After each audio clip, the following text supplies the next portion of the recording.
इज़रा अध्याय 4। शत्रुओं द्वारा मंदिर के निर्माण में बाधा। जब यहूदा और बिन्यामीन के शत्रुओं ने यह सुना कि बंधुआई से छूटे हुए लोग इज़राइल के परमेश्वर यहोवा के लिए मंदिर बना रहे हैं, तब वे जरुब्बाबेल और पूर्वजों के घरानों के मुख्य पुरुषों के पास आकर उनसे कहने लगे, हमें भी अपने संग बनाने दो, क्योंकि तुम्हारे समान हम भी तुम्हारे परमेश्वर की खोज में लगे हुए हैं। और अश्शूर का राजा एसर-हद्दोन, जिसने हमें यहाँ पहुँचाया, उसके दिनों से हम उसी को बलि चढ़ाते भी हैं। जरुब्बाबेल, यीशुआ और इज़राइल के पितरों के घरानों के मुख्य पुरुषों ने उनसे कहा, हमारे परमेश्वर के लिए भवन बनाने में तुमको हमसे कुछ काम नहीं। हम ही लोग एक संग मिलकर फारस के राजा कुस्रू की आज्ञा के अनुसार इज़राइल के परमेश्वर यहोवा के लिए उसे बनाएंगे। तब उस देश के लोग यहूदियों को निराश करने और उन्हें डराकर मंदिर बनाने में रुकावट डालने लगे। और फारस के राजा कुस्रू के जीवन भर वरन फारस के राजा दारा के राज्य के समय तक उनके मनोरथ को निष्फल करने के लिए वकीलों को रुपया देते रहे। शयर्श के राज्य के आरंभिक दिनों में उन्होंने यहूदा और यरूशलेम के निवासियों का दोष पत्र उसे लिख भेजा। फिर अर्तक्षत्र के दिनों में बिशलाम, मिथ्रदात और ताबेल ने और उसके सहयोगियों ने फारस के राजा अर्तक्षत्र को चिट्ठी लिखी, और चिट्ठी अरामी अक्षरों और अरामी भाषा में लिखी गई। अर्थात रहूम राजमंत्री और शिमशै मंत्री ने यरूशलेम के विरुद्ध राजा अर्तक्षत्र को इस आशय की चिट्ठी लिखी। उस समय रहूम राजमंत्री और शिमशै मंत्री और उनके अन्य सहयोगियों ने अर्थात दीनी, अपरस्तकी, तरपली, अफारसी, एरेकी, बाबेली, शूशनी, देहवी, एलामी आदि जातियों ने, जिन्हें महान और प्रधान ओस्नपर ने पार ले आकर सामरिया नगर में और महानद के इस पार के शेष देश में बसाया था, एक चिट्ठी लिखी। जो चिट्ठी उन्होंने अर्तक्षत्र राजा को लिखी, उसकी यह नकल है।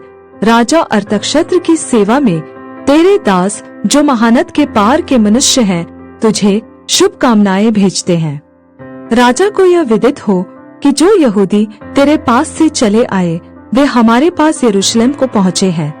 वे उस दंगैत और घिनौने नगर को बसा रहे हैं, वरन उसकी शहरपनाह को खड़ा कर चुके हैं और उसकी नींव को जोड़ चुके हैं। अब राजा को विदित हो कि यदि वह नगर बस गया और उसकी शहरपनाह बन गई, तब तो वे लोग कर, चुंगी और राहदारी फिर न देंगे, और अंत में राजाओं की हानि होगी। हम लोग तो राजभवन का नमक खाते हैं, और उचित नहीं कि राजा का अनादर हमारे देखते हो। इस कारण हम यह चिट्ठी भेजकर राजा को चिता देते हैं। तेरे पुरखाओं के इतिहास की पुस्तक में खोज की जाए, तब इतिहास की पुस्तक में तू यह पाकर जान लेगा कि वह नगर बलवा करने वाला और राजाओं और प्रांतों की हानि करने वाला है, और प्राचीन काल से उसमें बलवा मचता आया है। इसी कारण वह नगर नष्ट भी किया गया था। हम राजा को निश्चय करा देते हैं कि यदि वह नगर बसाया जाए और उसकी शहरपनाह बन चुके, तब इसके कारण महानद के इस पार तेरा कोई भाग न रह जाएगा। तब राजा ने रहूम राजमंत्री और शिमशै मंत्री और सामरिया और महानद के इस पार रहने वाले उनके अन्य सहयोगियों के पास यह उत्तर भेजा, कुशल हो। जो चिट्ठी तुम लोगों ने हमारे पास भेजी, वह मेरे सामने पढ़कर साफ साफ सुनाई गई, और मेरी आज्ञा से खोज किए जाने पर जान पड़ा है कि वह नगर प्राचीन काल से राजाओं के विरुद्ध सिर उठाता आया है, और उसमें दंगा और बलवा होता आया है।